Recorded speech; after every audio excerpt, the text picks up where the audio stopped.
Hello, I'm Olivia, a 40-year-old woman, and I have quite a story to share. It revolves around my ex, who, despite still being legally married, I consider my ex-husband due to the betrayal he inflicted on both me and our daughter 4 years ago. Back then, when my daughter Kimberly was just 14, we faced financial struggles because my husband recklessly squandered our money.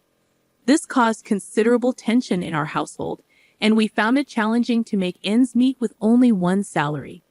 Despite my efforts to shield Kimberly from the harsh reality, she began to sense that something was awry. She started harboring resentment towards her father for his irresponsible spending. The breaking point came on a cold and rainy June 16th afternoon when he left for good. Although he had left us alone for months in the past, this time it felt permanent. As a full year passed without his return, Kimberly and I developed a strong disdain for him. In the face of adversity, I assured my daughter that I would step up and make sure she lacked nothing. I quit my job and delved into affiliate marketing and content writing. It took about a year, but I managed to build a comfortable life. I became a homeowner and even bought a luxurious car for Kimberly and me. My dedication to hard work didn't go unnoticed by Kimberly, who, inspired by my example, decided to pursue a career in online content creation. She flourished, amassing a following of 90,000 on Instagram, TikTok, and YouTube. In this digital era, turning our lifestyle into a source of income turned out to be a rewarding endeavor. I am immensely proud of her. However, as is often the case in life, what rises must eventually fall. Sadly, we recently experienced the loss of Henry, my former father-in-law and Kimberly's grandpa. The news devastated us. Despite Ben leaving us years ago, we remained connected to his parents. They were good people who supported us through financial hardships and emotional turmoil. Henry, in particular, struggled deeply with Ben's actions. While the rest of us had given up hope, Henry clung to the belief that Ben would one day return with an explanation to mend our broken hearts. As absurd as it seemed, Henry's compassionate nature couldn't fathom any other outcome. Unfortunately, he never witnessed such closure. His passing, though after a long and fulfilling life, was undoubtedly hastened by the silence from his son. Kimberly and I attended the funeral, where we found solace in each other's embrace alongside Aria, Kimberly's grandma, and my ex-mother-in-law. Despite the somber atmosphere, something inexplicable occurred. It was as if the cemetery's ambience, combined with grief-stricken faces, played tricks on my mind. In that moment, amidst the sorrow, I could have sworn I saw a ghost, a sight too bewildering to comprehend. My eyes must have deceived me, for in the distance, I glimpsed the specter of a man who had been absent from our lives for 4 years, my husband. Whether fortuitous or unfortunate, the mystery lingers to this day. I couldn't deny it any longer. It wasn't a mere apparition. It was my husband. Yet he resembled a ghost, unnaturally gaunt, as if all the life had been drained from him. I attributed it to the shock of his father's death. Such harrowing news could make anyone appear ill. He approached the funeral, sending shockwaves through everyone. Kimberly erupted in screams and berated him for abandoning us years ago. Aria, his mother, sobbed even harder, questioning where everything went wrong. Meanwhile, I stood frozen, overwhelmed by a flood of emotions. It's clear your presence isn't wanted here. You don't get to show up randomly like this. Leave the same way you left 4 years ago. I hate you, and I don't want to see you here, Kimberly shouted. Oh my goodness, Ben, how could you have left all those years ago? Your father died of a broken heart, Aria pleaded. Let him stay. I unexpectedly intervened, surprising everyone, including Ben. After my initial shock wore off, I realized that this wasn't the time or place for a dramatic display of emotions. Despite my hatred, he had lost his father and he had the right to say goodbye. I conveyed this sentiment to everyone, and we agreed, at least for the time being, to remain civil out of respect for dear Henry. The funeral proceeded, and we reconvened at my home. Ben commented, "Nice place you got here." "Cut the crap, Ben. You can't just waltz in here like nothing happened. If you want to stay, tell us everything." Absolutely everything. I won't let you taint this home with your negative energy. Olivia has worked too hard for it. You owe us an explanation, and you can start by stating your business. We all know you're not here just for Grandpa's funeral, I asserted. I'm here because of my father's funeral. He was my father, but I'm also here for another thing. I'm here to collect my inheritance, Ben stated, prompting me to physically restrain Kim before she launched another verbal assault. Heads turned, and murmurs filled the air as people sensed the brewing altercation. Fortunately, Arya managed to keep the crowd at bay while I led Ben and Kim to a quieter part of the house. I didn't mean to hurt you, my baby, Ben attempted to reconcile. Don't call me that. I'm not yours in any way. You forfeited that right when you left us to fend for ourselves without explanation. What kind of father does that? I tried to forgive you, but I can't, Kim retorted bitterly. Look, Kim Bolivia, I'm sorry about everything. I really am. But I desperately need the money. I'm in some hot water right now, and... Do you think we care about you and your problems? By the looks of it, you've fallen in with the wrong crowd. Are you doing drugs? I interjected. Ben hesitated, his pallor and sickly appearance suddenly making sense. At that moment, Arya joined us. Now that I've sorted everything out, Ben, can you please explain what happened? Your father waited for you all this time. He held on to hope that you would return one day with a good enough explanation to ease our doubts. So please tell me that you've come bearing some good news. I came here to get my inheritance money, Mom, Ben confessed. He's on drugs, Grandma. That's why he came here, to get his inheritance money so he can buy more drugs, Kim added bitterly. No, it's not like that at all. You were right about me hanging with the wrong crowd. Let's just say I was at the wrong place at the wrong time. And now I owe some people some money, Ben explained. How much are we talking about? Arya inquired. 50,000, Ben admitted. Whoa, that's quite a sum. So while Mom and I were struggling to keep warm and fed, you were messing around with shady people? Well, we won't help you with that. You made your bed, and now you have to lie in it, sweetie, I concluded, disappointment evident in my voice. I know you're upset, but please, Are you trying to defend him right now? He left us, Mom. I know, Kimberly. He didn't just leave you, okay? He left me too. He left your grandmother and he left Grandpa too. He broke all of our hearts and we don't ever have to forgive him for doing that. But clearly he's learned his lesson, right? I mean, just look at him. It's so crazy how I was defending him so wholeheartedly back then when, in the end, it was because of me that he eventually did what he did. Shortly after the funeral was finalized, Ben was staying in a motel, and Arya and I, mostly Arya, would visit him to see if he needed anything. Kim refused to even see his face again. We just wanted to finalize his inheritance so that he could be on his merry way. Kim and I decided that we didn't want much to do with him, but Arya, seeing as she was his mother, obviously wanted to try and rekindle something. As the weeks went by, and the family lawyers authenticated Henry's will and assessed inheritance values, Arya brought Ben to the house to promote a civil environment among us all. As much as bitterness and hatred wouldn't do us any good, it was going to take a long time for us to be anywhere near that. Kim would sometimes come just to sit and not speak, but she mostly opted out of the whole thing. Finally, the lawyers informed us of the inheritance each person would receive, and by some lucky stroke of fate, it turned out that Ben's inheritance would amount to $50,000. Kim was infuriated. She didn't find it fair that the person who robbed her of her happiness for many years gets to be rewarded out of the blue. As much as she was an adult, she was still my baby, and I could understand her frustrations. Unfortunately, it wasn't up to her to decide whether he would get the money or not.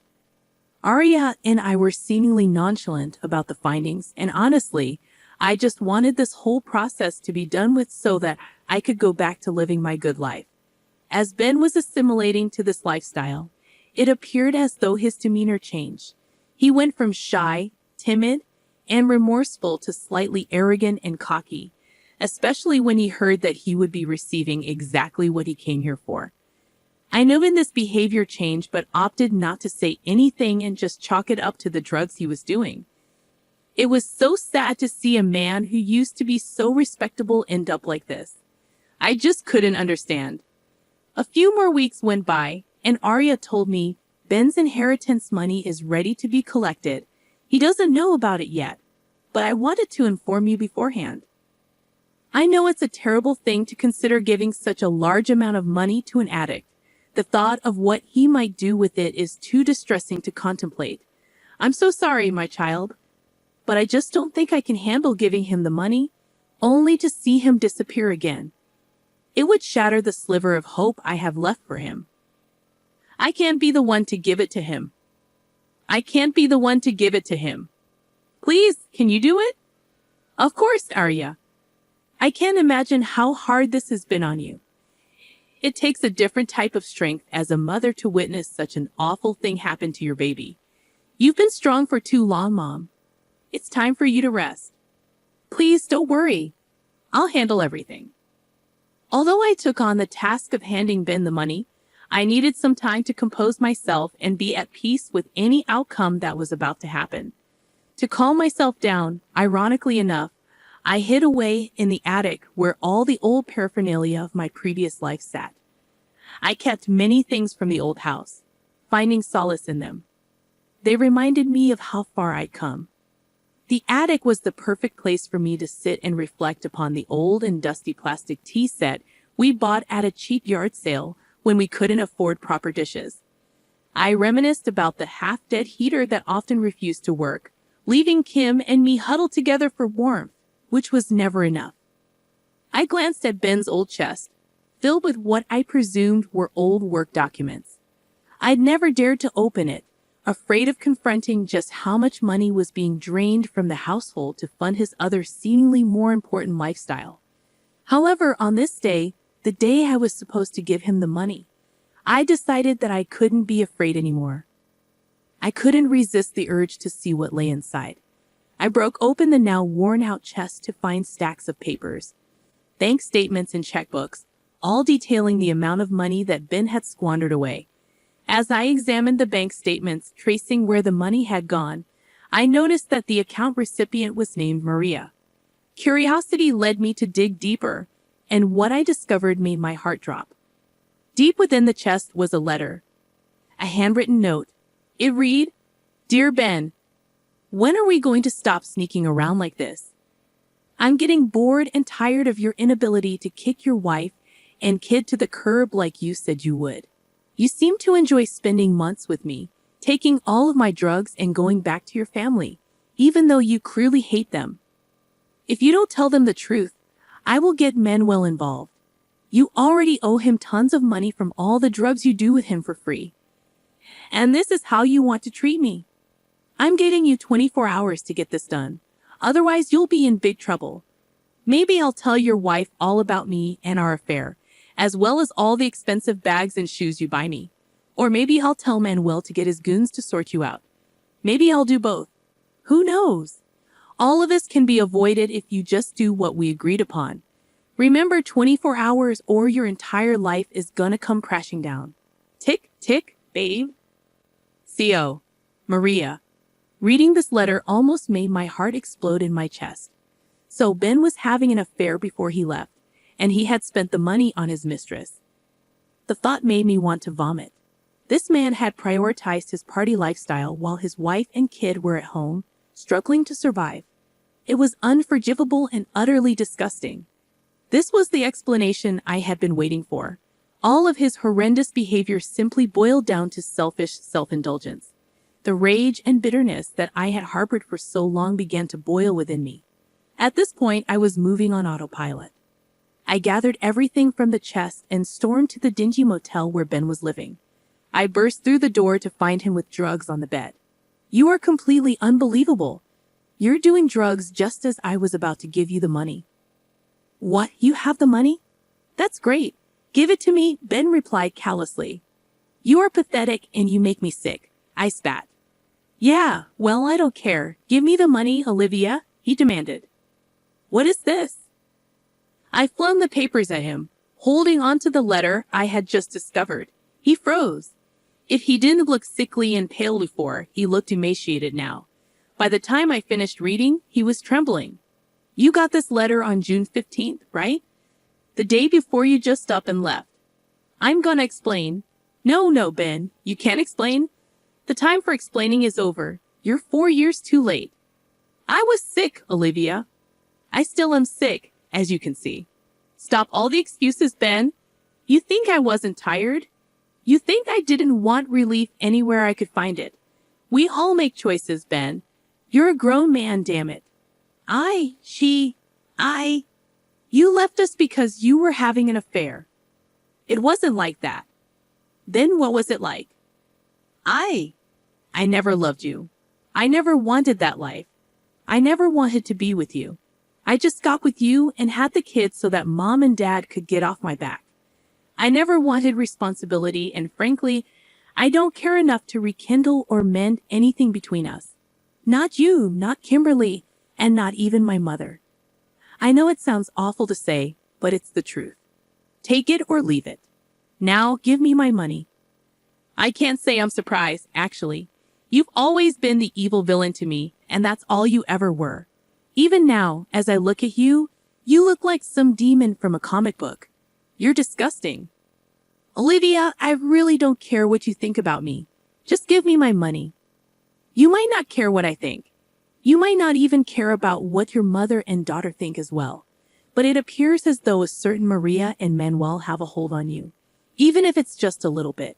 He froze once more. Bingo. I take it that you managed to escape them. Right now, you're running with a new crew, and because you're a pathetic mess, you managed to mess up those relations also. He briefly nodded. Here's what's going to happen. You're going to leave this place immediately without the money. You won't get a single dime of this inheritance money. Consider this money reparations for Kimberly and me. You owe us that much, at least. What, are you crazy? Tom's gonna kill me if I come back without his money. That's not my problem. You should have thought about that before engaging with this stuff. And what if I refuse? Well, then I believe that someone with a very large following on Instagram, TikTok, and YouTube might just accidentally leak some very private information about you. You know, the type of information that can reach anybody, including people named Manuel and Maria. Additionally, somebody else with a very successful blog and website can write an article further exposing you to absolutely anybody with an internet connection. All right. I hear you loud and clear. Yeah, I'm giving you 24 hours to get all of your things and get out of here. Get out of this city, hell. Get out of this state. Your presence isn't welcome here. You don't need to say goodbye to anybody. I'm going to tell Aria and Kimberly everything, as if their hearts haven't been broken enough. What a shame indeed. I don't even know what to say. How about Chio? Good luck. Let's hope your drug buddies don't rough you up too badly. Although now that I think about it, I don't care what they do to you. You've already been dead to me for 4 years now. He left town the next day. Thankfully, none of us has seen him since. I am just very content in the fact that all 3 of us have some closure on where Ben had gone and why.